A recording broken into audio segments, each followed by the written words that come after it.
Hey everyone, it's Ivan, KipAtcher.com, out here today to talk about minivans. First off, are minivans for everyone?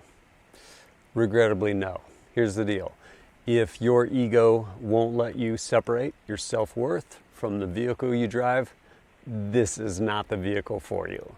I would suggest something like a dually diesel, even though you never tow anything.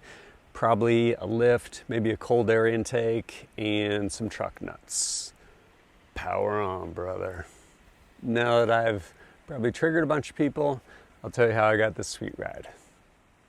A while ago now, my Trooper, it was either on its last legs or it was dead, and I needed a new vehicle.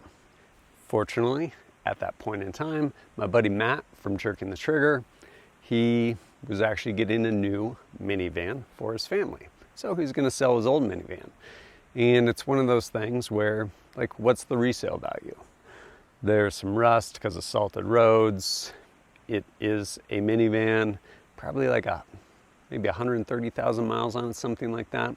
Little crack in the windshield, but like it was maintained, like it was a family vehicle. He's like, rather than selling it for $800 on Craigslist and have to deal with selling something on Craigslist, sell it to you for $500. And I'm like, done. Let's do this thing. And that right there kind of opened my eyes to the amazing world of minivans. Some of you are like, Ivan, how amazing can minivans be? The answer is really amazing. Let's start with just low-hanging fruit.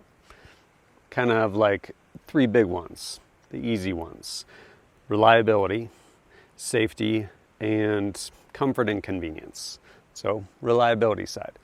Like, what are minivans made for? For towing people's family around, running errands, things like that, right? So yeah, reliability, that's a pretty big one. No one wants to throw their family in a vehicle that's going to get stranded on the side of the road. Conversely, car companies are going to make a reliable vehicle, especially reliable if they know they're going to entrust people's families to it, which ties straight into safety. Side curtain airbags, all that stuff, like all of the safety stuff, because again, people's most valuable thing is going to get towed around in this. We're not towing boats, like we have our family in here, right? Bam, safety. Third one, convenience. There is absolutely a happy medium, like that just right spot with respect to how high something is. When it comes to, let's say, loading kids in and out of car seats. You could have a really sweet lowrider, and it's really easy to put your kid into it. Not so much taking them out. Converse with some lifted truck. Man, minivan sits at just the right height. And there's so much room for activities. 2 captain's chairs and a back row that'll seat 3. And then, of course, the 2 front seats. I end up pulling this one out, so Peanut basically has a spot for his dog bed. And then one of my boys will sit up front, one will sit in the back, Peanut will chill here, and then if we have other people, then we sit in that back row. And then we still have trunk space in the back, keep steel targets, fishing poles, tripods, all kinds of random stuff. So much room. 1, 2, 3.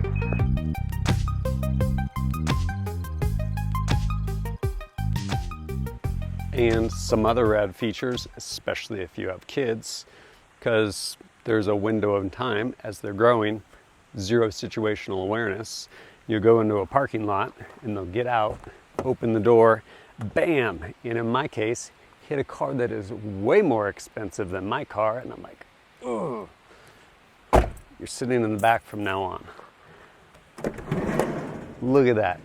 Whoa, don't get caught, Peanut.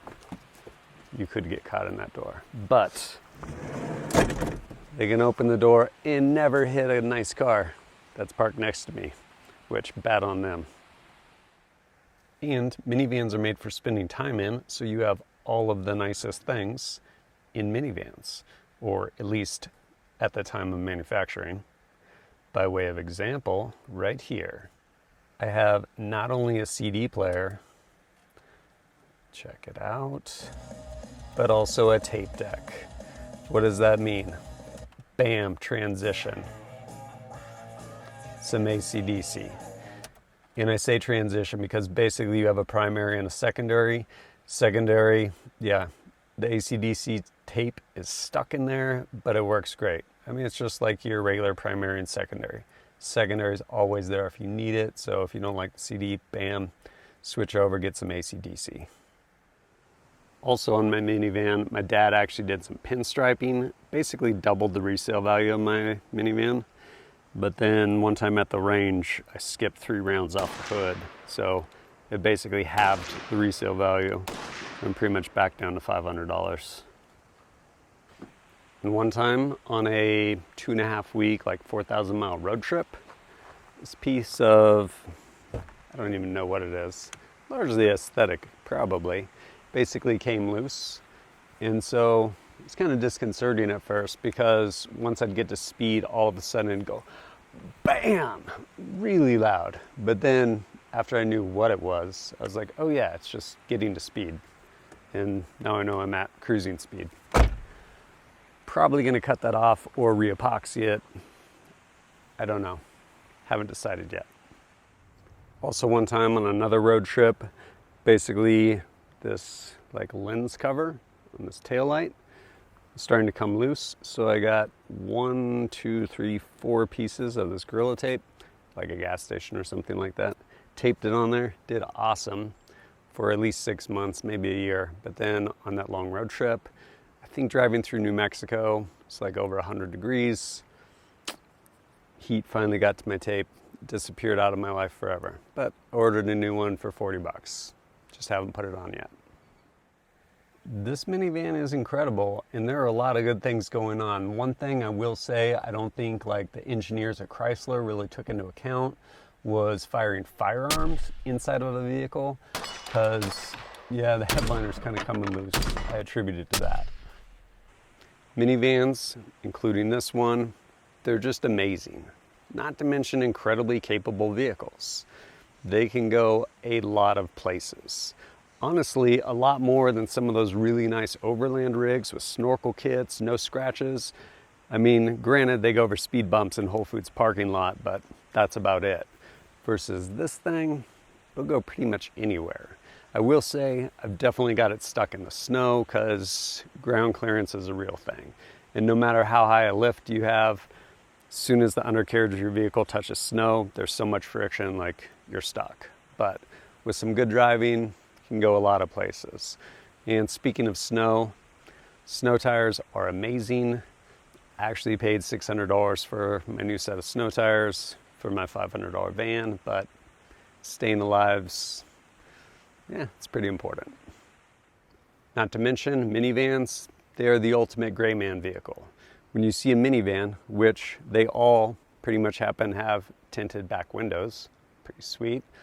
When you see one, what do you think's in there? You're like, probably some like stale goldfish and some baby wipes, which is great for me because I might have a bunch of like NFA stuff, SBRs, suppressors, nods, armor, all kinds of things. Not to mention, do you know how many full-grown adults in full kit you can fit in one of these things if you want to go do hood rat stuff? A lot. Pretty much across the board, minivans are rad. Not to mention, you can usually get them pretty inexpensive, used. And as long as you don't buy this one from me used, like they weren't driven hard, like shuttling kids to practice, school, picking up groceries, easy day. And they're usually really well maintained because again, it's a family car. So yeah, a lot of value, especially in used minivans.